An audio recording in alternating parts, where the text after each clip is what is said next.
자, 같이 한번 봐볼까요? 114쪽.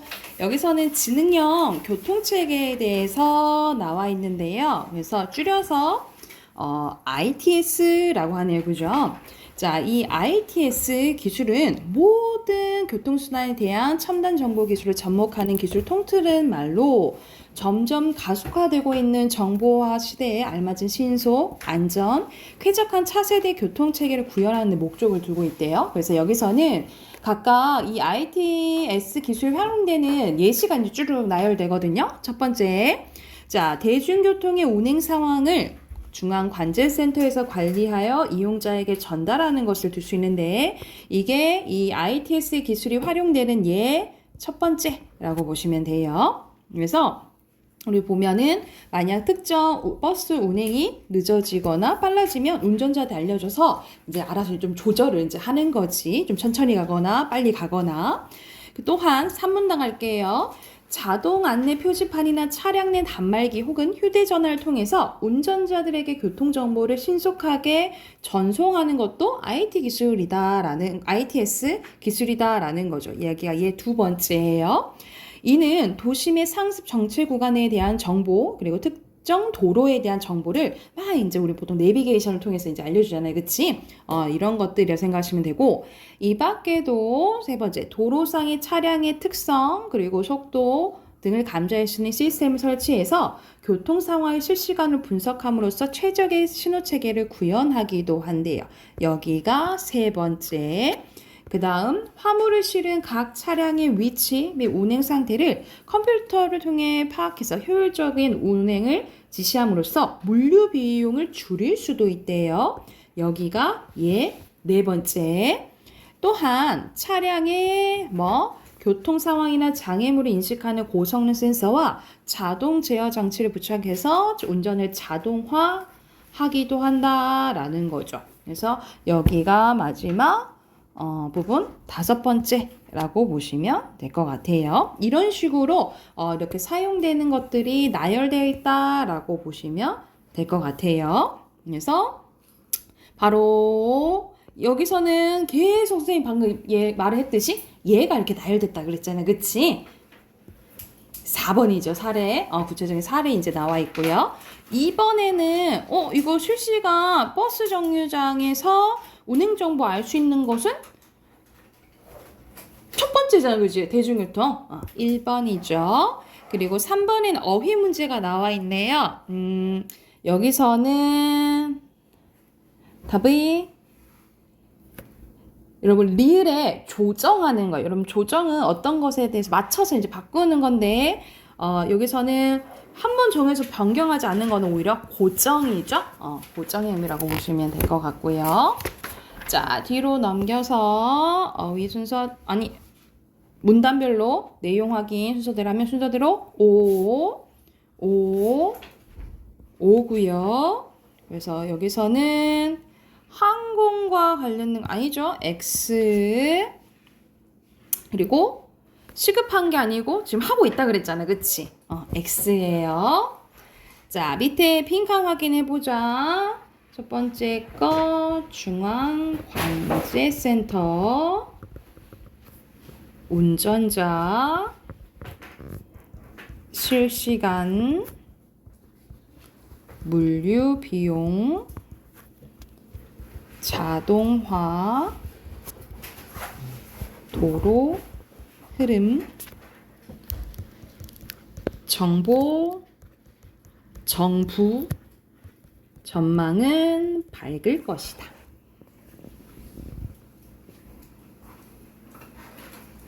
됐나요? 오른쪽에 어휘 갈게요. 순서대로 돌발 가속화 편리 5 여기서는 앞을 헤아려 내다보는 거. 여기는 유망이 아니라 전망이에요. 전망 X. 그리고 생각이나 느낌이 언어나 모주 형상을 나타내는 거. 오히려 이제 구현은 어떤 내용을 구체적으로 나타내는 걸 얘기해요. 여기도 X예요. 자, 두 번째 거 가볼까요? 여기서는 날개 없는 선풍기네. 자, 여기서 날개 없는 선풍기의 원리가 어떤 건지에 대해서 나오는데 바로 그 내용이 산문답 있어요. 산문답부터 한번 봐볼게. 그러면 이 선풍기는 날개도 없는데 바람이 어떻게 나오는 것일까? 이 제품의 생김새를 자세히 살펴보면 그 해답을 찾을 수 있는데 이 선풍기의 아래쪽에는 원통 모양의 지지대가 있고 그 위에 반지처럼 가운데가 뻥 뚫린 둥근 고리가 올려져 있다. 그리고 아래쪽으로 원통 지지대 안에서 전기 모터 팬이 설치되어 있는데 이 전기 모터는 팬을 돌려 원통 측면의 작은 구멍들을 통해 공기를 빨아들이는데 이 공기가 비행기 날개 모양에 닮은 속이 빈 둥근 고리 내부를 지나는 동안에 공기 흐름이 빨라지게 되고 이 공기가 둥근 고리 안쪽의 면과 바깥쪽 면의 사이에 작은 틈을 통해 강하게 이게 바람이 나오는 거예요. 이 과정에서 둥근 고리 바깥쪽에 있는 주변 공기가 고리 안쪽으로 유입되어 고리를 통과하면서 강한 기류가 생기게 되는데 만들어진 공기의 양은 팬에 의해 처음 만들어진 것보다 15배나 증폭되기 때문에 이렇게 엄청 빠른 속도로 나온다 이 말이야. 이 날개 없는 선풍기는 바람을 부드럽게 분출할 수 있다는 장점이 있는데 기존의 선풍기에는 회전 날개에 의해서 공기 흐름이 단절되기 때문에 우리가 선풍기 보고 하면 이제 소리가 뚝뚝 끊기고 막 울리잖아요. 그치? 근데 이 날개 없는 선풍기는 이런 회전 날개가 없어서 마주보고 말해도 소리가 끊어지도 않고 이는 날개 없는 선풍기의 둥근 고리의 내 외부 생김새가 바람 끊어지지 않고 자연스럽게 분출하는 것을 극대화할 수 있도록 디자인되어 있기 때문이라는 거지. 이게 이제 장점인 거죠. 그죠? 마지막 문단 보면 날개 없는 선풍기는 바람을 분출하는 원리가 기존의 선풍기와 다르고 디자인이 기존 선풍기와 차별되어 고급스러운 이미지를 갖추었지만 가격이 비싼 탓에 원래 널리 사용되진 않았대. 근데 최근에는 엄청 이제 많이 좀 사용되죠. 그리고 우리가 드라이기도 그렇잖아. 우리 드라이기도 이제 바람이 직접적으로 막 쑥 나오는 것도 아닌 걸로 많이 이제 나오죠. 그래서 여기서 날개 없는 선풍기의 이제 원리에 대해서 나왔다라고 보시면 돼요. 그럼 1번 봐보자. 내용 일치 문제죠. 여기서는 날개가 없다고 해서 바람이 세지 않지는 않잖아. 그치? 개선되지 못한 거 아니죠? 2번이고요. 자, 2번에 가장 적절한 것은 아마도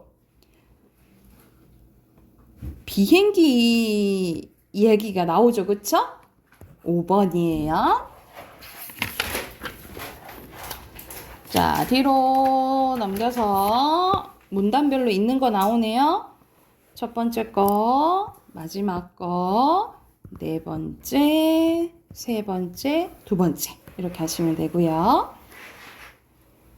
밑으로 가서 빈칸 넣을게요. 첫 번째 거 전기, 비행기, 날개, 그 다음에 빨라짐, 강하게, 그 다음에 강한 기류, 빠른, 날개, 가격이 비싸, 그 다음에 낮춤.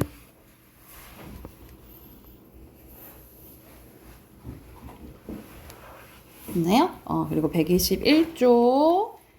자, 미음. 그 다음에 디귿. 태엽을 움직이게 한 거니까 기역. 그 다음에 리을. 니은이에요. 그 다음에 밑에는 분출. 그 다음에 극대화. 혁신. 쓰시면 됩니다. 다 했으면 우리 문학 꺼내볼게요. 문학 138쪽이네요.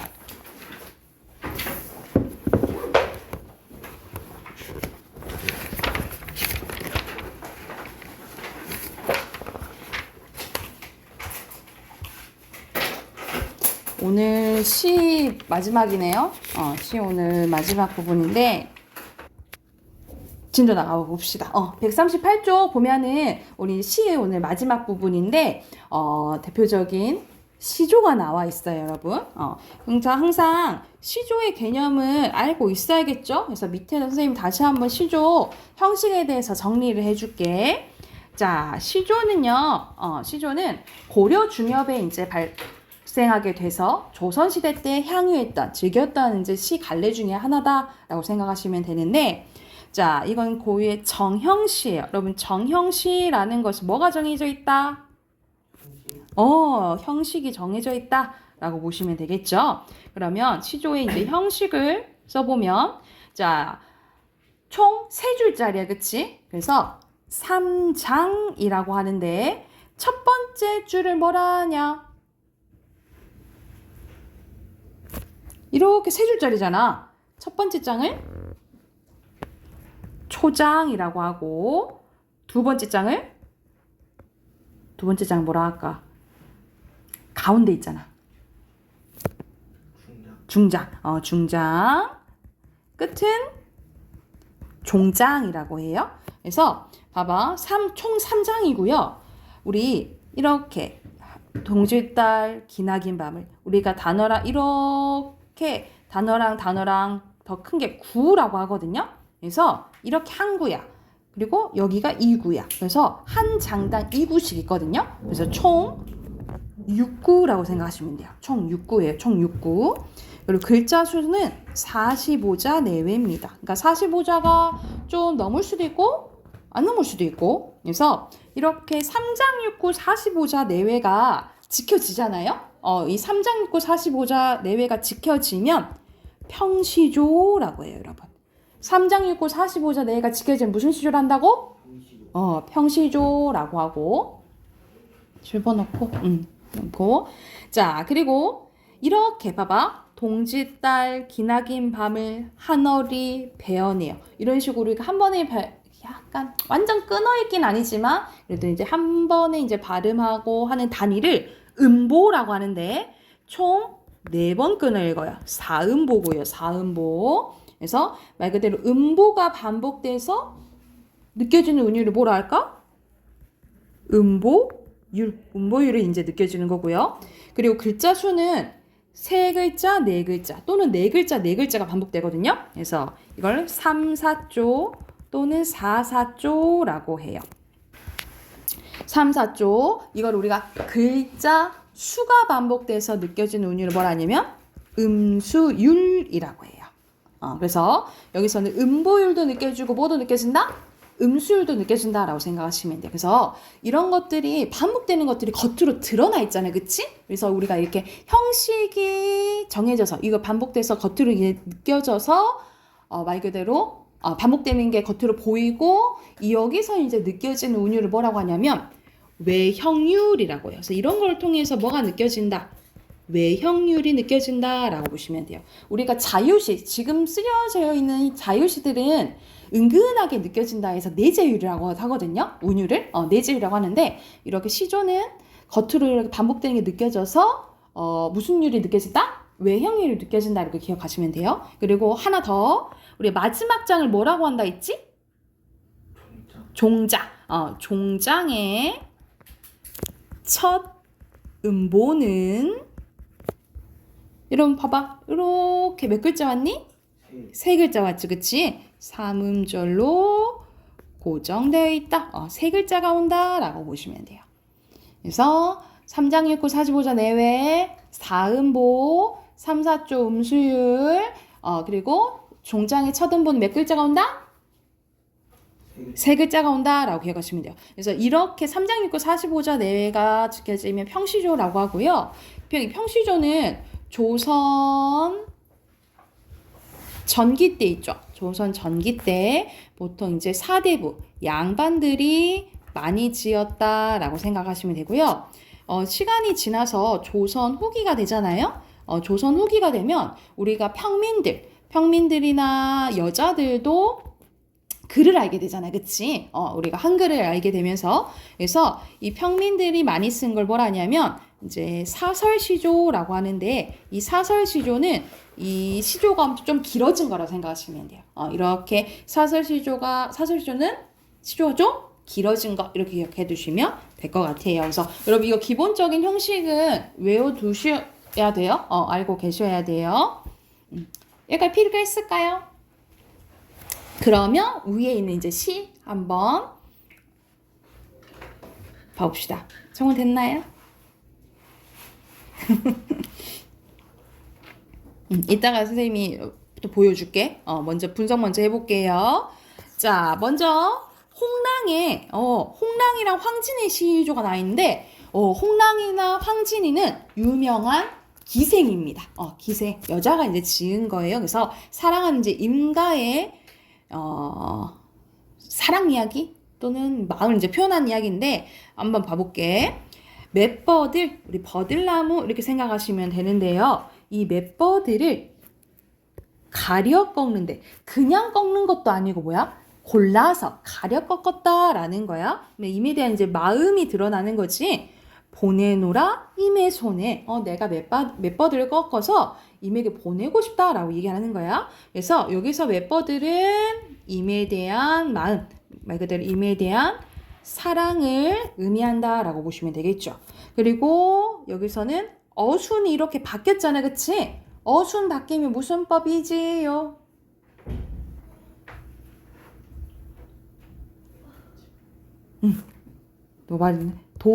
도치법 쓰였고요. 자신은 내가 이렇게 맷버들을 보낼 테니까 자신은 창밖에, 주무시는 창밖에 심어두고 보소서. 그래서 밤비에 새잎이 나거든. 나인가 여기소서 라고 얘기를 하네. 그러니까 맷버들을 누구라고 여기라고? 나라고 여기라고 하잖아. 그치? 그래서 맷버들은 임에 대한 사랑도 되지만 또 다른 의미, 화자의 분신도 의미한다 라고 보시면 돼요. 그래서 이제 이별 상황에서 님을 그리워하는 마음을 이제 표현을 하는데, 님도 나를 좀 기억해 줬으면 좋겠다 라고 마음을 표현하는 시조라고 생각하시면 될 것 같고요. 그래서 여기서 나와 있죠? 왼쪽에 평시조면서 여러분 이렇게 세 줄짜리가 하나만 이렇게 오잖아요. 세 줄짜리 이렇게 하나만 오면 단시조라고 해요. 근데 만약 이게 세 줄짜리가 여러 개 오잖아? 그러면 연시조라고 하고 하나 오면 단시조라고 생각하시면 될 것 같아요. 그리고 두 번째 거 유명한 황진이의 시조입니다. 자, 동지달. 여러분 동지가 무슨 날이야? 팥죽 먹는 날이죠. 팥죽 먹는 날이야. 근데 또 제일 다리 큰 다리 큰 날이야? 다리 큰 날인가? 밤이 긴 날. 밤이 제일 긴 날. 밤이 제일 1년 중에 밤이 제일 긴 날 이제 동지달이라 하는데 그래서 이 동지 우리가 혹시 예를 들어서 여러분 내가 너무 그리워하고 뭐 예를 들어서 기다리는 사람이 있어. 근데 시간이 그러면 잘 안 가잖아. 그쵸? 근데 밤을 보내기도 힘든데 또 게다가 제일 밤이 긴 날이야. 그럼 더더욱 길게 느껴지겠죠. 그쵸? 그래서 이 동지달 기나긴 밤을 하늘이를 베어내고 싶대.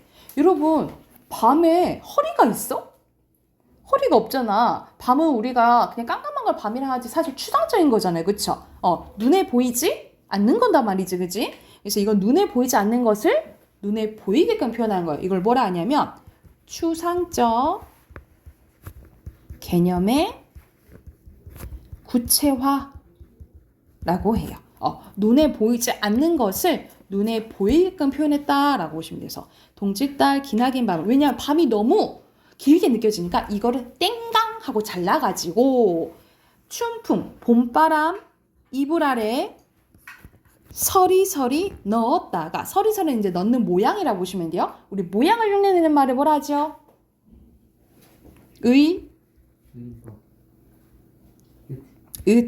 의태어예요. 서리서리 넣었다가 어론님은 이제 사랑하는 님, 임 오신 날 밤이거든. 그러면 이렇게 오래 기다렸다 사랑하는 님이 왔어. 그러면 엄청 오래 있고 싶잖아. 사랑하는 사람이 오래 있고 싶잖아. 그때 이 숨겨 넣었던 거를 펴서 오래 있고 싶구나 이렇게 표현한 거예요. 그래서 어로님 오신 날 밤이거든. 구비구비 여기는 의태어예요. 펴고 싶구나. 그래서 넣었다가 편다 이렇게 표현했으니까 여기서는 대조법 쓰였다라고 보시면 되겠죠. 그래서 여기서도 임을 기다리는 애틋한 마음을 표현한 시조라고 생각하시면 될 것 같아요. 그래서 이 위에 있는 시조의 주제는 이별의 슬픔 또는 임에게 보내는 사랑 이렇게 볼 수 있고요. 밑에 있는 시조의 주제는 임을 기다리는 애틋한 마음 이렇게 보시면 될 것 같아요. 이것도 평시조면서 단시조예요. 자, 주제 쓰시고 옆에 139 그리고 140조 문제 풀어볼게요.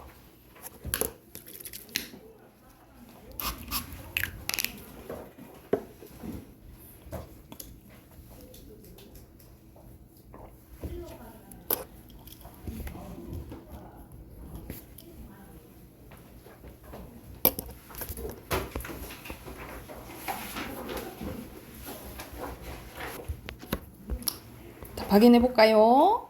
자, 1번 가해 형식상 특징을 알맞지 않은 것은 그러니까 이런 이제 문제들이 나온다고요. 시조는 몇 음보라 했죠? 4음보라 했죠? 3음보 땡 1번이고요. 자, 2번에 나에 대한 독자의 반응으로 적절한 것은 너무 딱 나왔다. 추상적 개념의 구체화 있다 했잖아요. 그치? 눈에 보이지 않는 것을 눈에 보이게 표현한 거예요. 1번이고요. 자, 3번에 알맞지 않은 것은 여기서는 3번인데 나인가 여기서는 갈구하는 걸 숨기는 게 아니라 내 마음을 오히려 표현한 거죠. 그쵸? 자, 뒤로 넘겨서 빈칸 맷버들 밤이고요. 밑에 맷버들은 화자의 분신 그리고 이미 오신 날은 당연히 좋은 긍정적인 시간이라고 보시면 될 것 같고요. 왼쪽에 자신 그 다음에 기다리는 거예요. 됐나요? 우리 마지막 문법 해봅시다. 이런 문법 저번에 채점 다 했었죠? 149쪽 하면 펴볼래? 149쪽까지 채점되어 있나요? 서준아 채점돼 있어? 자, 그럼 우리 86쪽 펼게요. 여러분 86쪽 오늘 할 부분은 엄청 쉬운 부분입니다. 여러분 한번 배웠던 우리가 1학년 때 이제 시험 범위로 나오는 언어의 특성이에요, 여러분. 다시 한번 복습한다고 생각을 하고 같이 한번 봐볼게. 자, 우리가 언어의 특성은 크게 주로 봐야 될 게 4가지입니다. 첫 번째 보면은 우리가 언어는 이렇게 의미와 말소리로 이루어져 있거든요. 우리가 언어는 의미와 말소리. 그러니까 말 그대로 이게 가리키는 게 의미라고 한다면 이렇게 부르는 것들이 있죠. 이런 것들이 형식이라고 보시면 돼요. 그래서 언어는 의미와 형식으로 이루어져 있는, 그러니까 의미를 이제 지칭하는 것이 이제 부르는 게 형식이 되는 거죠. 그런데 우리가 이거를 이제 뭐라고 부르니? 우리는 나무라고 부르잖아요. 그렇죠? 그래서 우리가 이거를 나무라고 부르는 것은 사실 필연적인 것이 아니라 반드시 그렇게 부를 필요가 없다는 거지. 우연적으로 그렇게 된 거지. 그래서 그걸 어떻게 알 수 있어? 우린 나무라고 부르지만 영어로는 트리, 그리고 중국어로는 무, 슈, 그리고 일본어는 끼라고 한대요. 그래서 이 의미와 말소리는 필연적인 게 반드시 필연적으로 해야 되는 게 아니라 우연하게 결합된다라는 거예요. 그 우연적인 거를 자의적이라고 해요. 그래서 이런 언어의 특성을 뭐라 한다?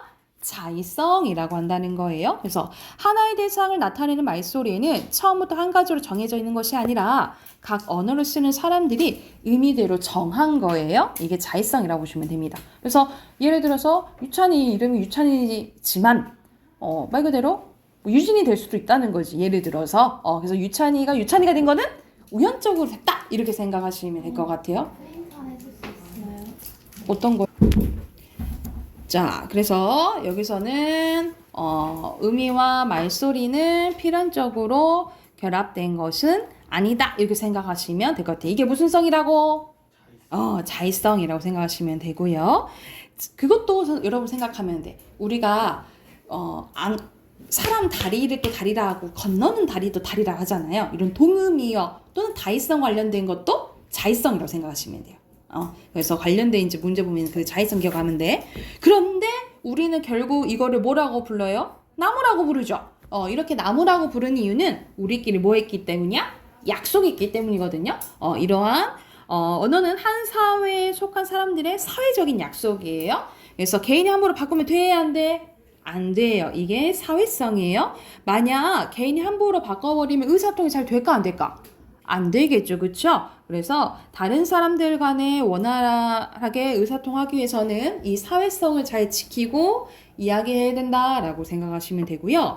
자, 우리가 세월이 지나면 무엇이든 다 변하잖아요. 언어도 마찬가지야. 언어도 시간이 지나면서 새로 생기기도 하고 변화되기도 하고 없어지기도 하는데 그게 역사성이에요.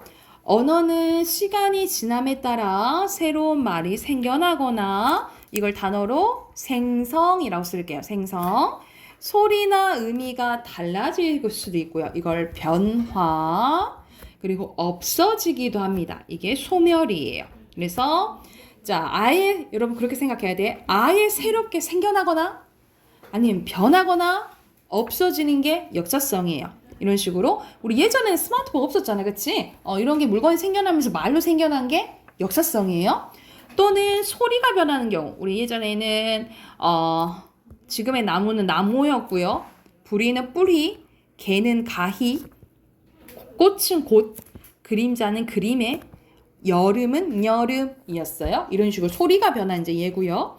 의미가 달라진 경우에는 크게 확대, 축소, 이동으로 나눌 수 있는데 자, 확대의 대표적인 게 다리예요. 여러분 다리는 우리 보통 사람 이게 다리 생각하잖아. 그리고 동물 다리도 있지만 우리가 지금은 안경 다리로도 하고 책상 다리라고도 하잖아요.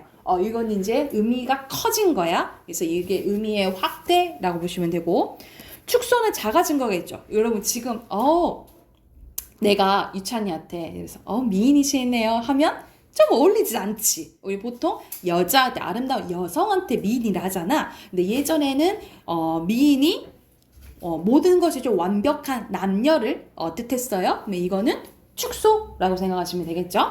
그리고 이동은 아예 바뀐 거라고 생각하면 돼. 예를 들어서 지금은 너 좀 어리다 라고 하면 나이가 적다라는 뜻인데 예전에는 너 어리다 하면 어리석다. 어리석다. 요런 이제 의미였고 지금은 어여뻐 이쁘다 이런 뜻이잖아. 근데 예전에는 어여쁘다가 불쌍해 가엾어라 이런 뜻이었다라고 생각하시면 돼요. 이건 의미가 아예 바뀐 거라고 생각하시면 될 것 같아요. 그리고 없어진 게 나오는데 없어진 거는 숫자 우리 숫자 100은 예전에는 순우리말이 온이었고요. 숫자 1000은 지문인데 지금은 안 쓰죠. 오히려 고유어보다는 순우리말보다는 한자어가 살아남은 경우라 생각하시면 돼요. 그리고 산자도 원래 매였고 흐르는 강 있잖아요. 순우리말 가람이었는데 지금 안 쓰잖아, 그지? 이런 게 없어진 말이라고 생각하시면 됩니다. 생원, 진사 이런 것들도 벼슬이 이제 없어지니까 더 없어진 말이죠. 우리가 어사 또는 뭐 수라 임금이 먹는 상을 수라상이라 하잖아요. 이런 것들도 좀 사라진 단어라고 생각하시면 될 것 같아요. 그리고 네 번째입니다. 창조성이요. 여러분 창조성이랑 역사성을 헷갈리면 안 돼. 아예 새롭게 만들어지면 역사성이거든요. 근데 내가 알고 있는 단어랑 내가 알고 있는 단어로 새로운 단어를 만들거나 내가 알고 있는 단어로 무한한 문장을 만들 수 있는 게 뭐야? 창조성 이렇게 생각하시면 돼요. 그래서 전반적인 특성 네 가지 뭐야? 자의성, 사회성, 역사성, 창조성 이렇게 생각하시면 되고 오른쪽에 기호성과 규칙성도 있는데 기호성은 말 그대로 우리가 요걸 지칭하는 거잖아요. 나타낸다라고 해서 기호성이라는 거고 규칙은 말 그대로 언어 나름대로 규칙이 있다는 거예요. 우리는 어순이 주어, 목적어, 서술어, 요순이잖아요. 근데 영어 같은 경우에는 주어, 동사, 목적어, 요순이잖아요. 그죠? 이런 식으로 언어마다 좀 나름의 규칙이 있다라는 게 규칙성 1인데 보통 크게는 요 왼쪽에 있는 4가지 기억해 두시면 될 것 같아요. 이해됐나요? 그러면 관련된 문제 옆에 바로 풀어볼게요. 87쪽부터 89쪽까지 풉시다.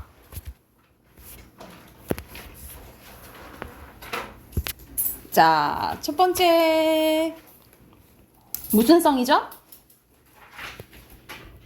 자의성이죠. 자의성.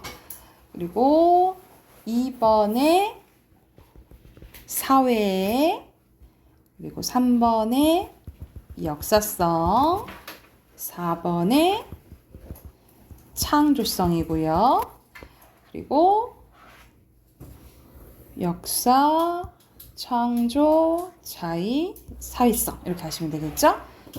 그리고 밑에 순서대로 O, X죠.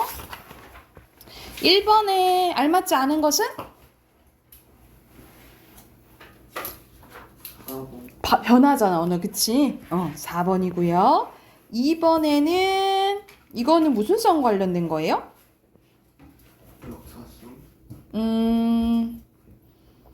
관련이 없는 거.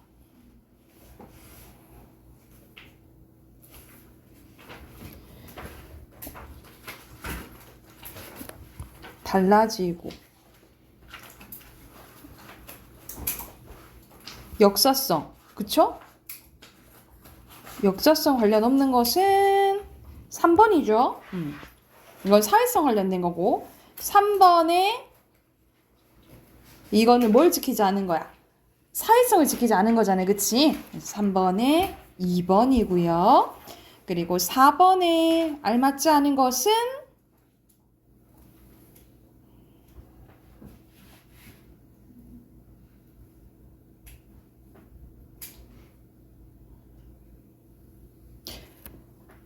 5번이죠. 역사성 바뀌는 거긴 하겠지만 확장되는 게 아니라 거의 완전 바뀌면 이동 이렇게 해당되겠죠. 그치? 이렇게 보시면 될 것 같고요. 자, 뒤로 넘겨볼까요?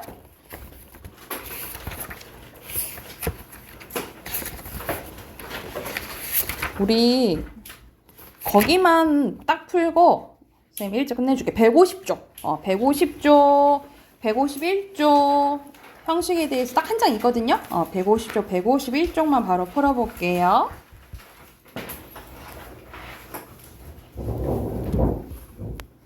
자, 1번의 순서대로 5죠. 그 다음 이것도 5 변할 수 있죠. 이것도 변할 수 있어요. XX예요. 자, 바가지라고 한다. 바뀐 거죠? 역사성. 그리고 못 알아둘 수 없다. 사회성. 이거는 필연적이 아니다. 자의성. 무한한 문장 만들 수 있는 거. 창조성. 이고요. 그리고 10번에 관련된 특성. 1번이죠? 자의성. 그리고 11번에 무한히 만들 수 있는 거 창조성이죠. 1번. 그리고 마지막 제대로 이해하지 못한 사람은 2번입니다. 됐나요? 오늘 여기까지 하고 혹시 틀린 단어 있으신 분들은 써오시고 내일 10강 외워올게요. 그리고 이제